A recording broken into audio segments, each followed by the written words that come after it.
merdeka. Pernah mendengar kutipan aku?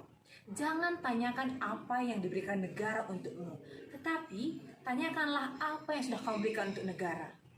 Mungkin ini cakupannya terlalu besar. Kita ambil kecakupan yang lebih kecil lagi. Jangan tanyakan apa yang diberikan orang tua untukmu, tetapi tanyakan apa yang sudah kamu berikan untuk orang tuamu. Zainaku, ini sudah di bulan Agustus, di mana pada bulan ini kita memperingati hari kemerdekaan kita. Ya, kalau dulu para pejuang kita, dia berjuang meneteskan darah dan air mata untuk memperebutkan kemerdekaan dari penjajah. Sekarang kamu berjuang untuk apa, anakku? Berjuang untuk melawan kemalasanmu untuk belajar. Jadi anakku, di dalam bulan kemerdekaan ini, mari sambut materinya, tetap semangat dan salam SFD.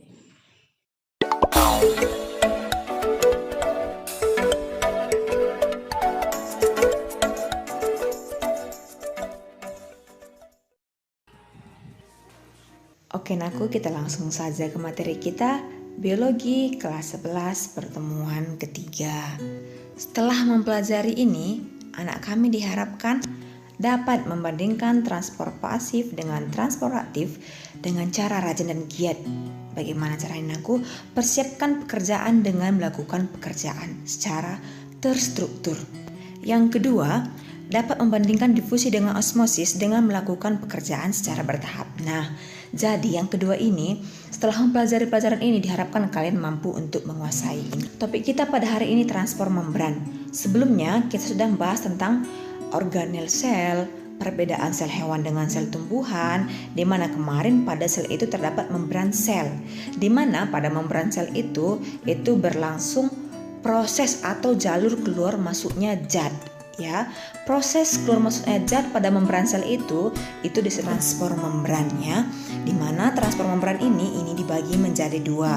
Yang pertama ada transport pasif, yang kedua ada transport aktif. Ingat ya, pasif. Pasif berarti dia tidak membutuhkan energi. Why? Kenapa dia tidak membutuhkan energi? Karena dia mengikuti gradien konsentrasi. Aktif, dia sangat aktif berarti dia membutuhkan energi. Dari mana dapat energi Naku? Dari mitokondria. Kenapa dari mitokondria? Karena pada mitokondria di sana berlangsung respirasi sel yang menghasilkan ATP. Aktif, ingat saja anak-anak aktif itu membutuhkan energi. Ya, pasif berarti pasif itu tidak membutuhkan energi. Bisa ya Naku ya? Di mana transport pasif ini dibagi lagi menjadi tiga. Yang pertama apa? Ada difusi, ada osmosis, dan ada difusi terbantu ya. Sedangkan transport aktif ini dibagi menjadi dua. Ada endositosis dan ada eksositosis. Ayo kita bahas satu persatu. Yang pertama kita bahas terlebih dahulu adalah transport pasif. Ingat ya, pasif berarti tidak membutuhkan energi karena dia mengikuti gradien konsentrasi. Yang pertama ada difusi Naku ya. Perpindahan zat terlarut dari konsentrasi tinggi ke konsentrasi rendah ya. Di sini Ibu buat kata-kata kuncinya aja Naku. Jadi jangan nanti kalau di ujianmu diminta tuliskanlah pengertian difusi, kamu buat zat terlarut konsentrasi tinggi ke konsentrasi rendah, itu salah. Buat perpindahan zat terlarut dari konsentrasi tinggi ke konsentrasi rendah melalui membran semi permeabel ya. Jadi di sini Naku sebelah kiri ini sebetulnya ada animasinya, tapi entah kenapa di aplikasi Ibu ini nggak bermain, dia nggak mau dia main aplikasinya. Sebelah kiri ini merupakan larutan dengan konsentrasi tinggi, sedangkan sebelah kanan ini larutan dengan konsentrasi rendah. Ya, yang berwarna ungu ini merupakan zat terlarut, sedangkan yang berwarna biru ini merupakan zat pelarut. Sedangkan yang berwarna orange ini merupakan membran semi permeabel. Nah, lama kelamaan ini nanti antara yang sebelah kiri dengan sebelah kanan nanti akan menjadi setara. Kenapa? Karena zat terlarut dari yang sebelah kiri akan berpindah ke sebelah kanan atau akan berdifusi dari sebelah kiri ke sebelah kanan melalui membran semi permeabel.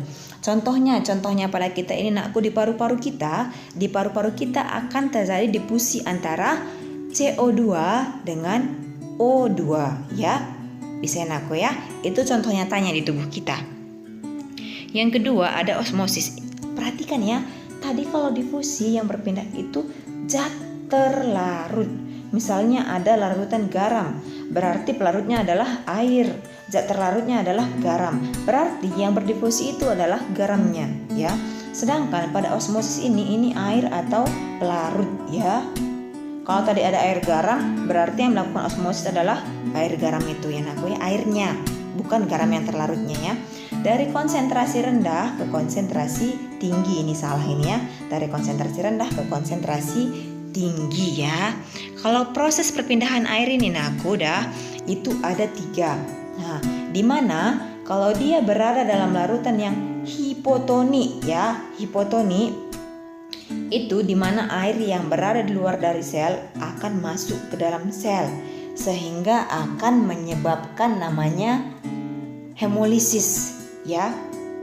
Sedangkan kalau dia isotoni, ya, itu sebanding antara air yang keluar dengan air yang masuk sehingga bentuk sel akan tetap. Ini contohnya apa Nakku? Ini contohnya cairan infus. Cairan infus itu bersifat isotoni sehingga ketika dimasukkan ke dalam tubuh kita, sel kita akan tetap bentuknya. Bagaimana kalau sel kita berada di lingkungan yang hipertoni, ya, di mana sel kita akan mengeluarkan H2O sehingga akan menjadi krenasi atau mengerut, ya. Ini contohnya ketika kita menyuci dengan menggunakan sabun atau deterjen, tangan kita akan mengerut. Itu namanya, prosesnya itu adalah krenasi, ya Nakku, ya.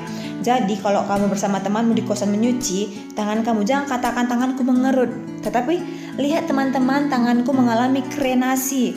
Kenapa krenasi? Karena di luar dari sel kita itu merupakan larutan hipertoni sehingga air yang ada dalam tubuh kita akan keluar. Ingat Nakku, ya. Jangan lagi katakan tanganmu mengerut, tapi katakanlah tanganmu krenasi. Bisa ya Nakku, ya. Baru yang ketiga itu ada difusi terbantu. Difusi terbantu ini sama dengan difusi, tetapi ini dia melalui protein pembawa. Nah, ada gambarnya di sini, ya. Yang abu-abu terang itu bagian luar sel, sedangkan yang abu-abu gelap itu bagian dalam sel, di mana yang berwarna ungu merupakan protein pembawa, ya.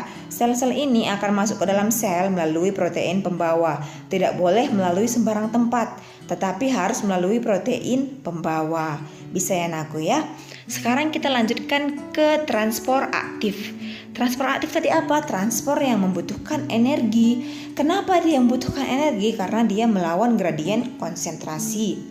Tadi dibagi menjadi 2, ada endositosis, ada eksositosis. Yang pertama endositosis. Endositosis kata kuncinya itu masuk.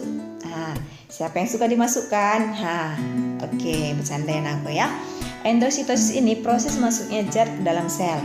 Zat di sini dalam tubuh kita ada 2, ada zat padat, ada zat cair. Jika yang masuk ke dalam sel berupa zat padat, itu disebut prosesnya fagositosis, ya. Sedangkan jika yang masuk berupa zat cair, itu nama prosesnya pinositosis, ya. Bisa ya Nakku, ya. Biasanya kalau dia endositosis ini, ya, ini biasanya terbentuk vesikula atau mulut semu, ya.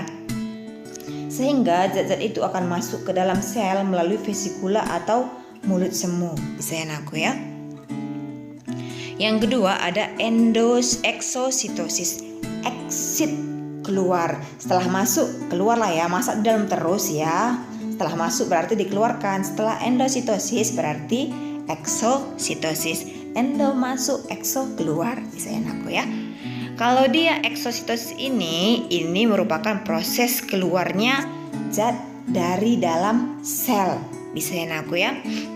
Nah, kita lihat di mana prosesnya akan dikeluarkan melalui vesikula juga atau mulut semu. Bisa ya Nakku, ya. Sekarang kita masuk ke kesimpulannya. Ini ingat. Hanya sedikit ini perlu dipahami, ya. Transport membran dibagi menjadi 2. Ada aktif, ada pasif. Kalau aktif, ingat aja anak-anak aktif itu membutuhkan energi yang banyak, ya. Berarti transfer aktif itu membutuhkan energi.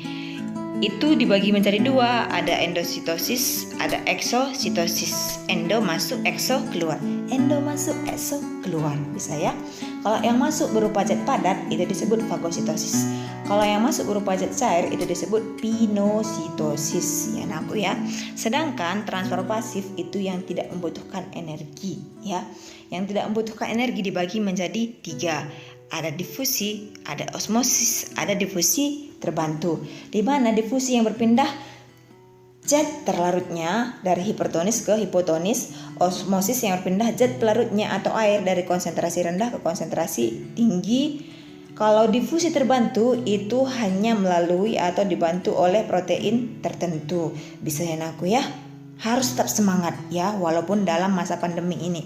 Ibu guru, bapak guru juga semangat membuat materi. Kalian juga harus tetap semangat. Jangan mau kalah dengan bapak ibu guru lainnya ya.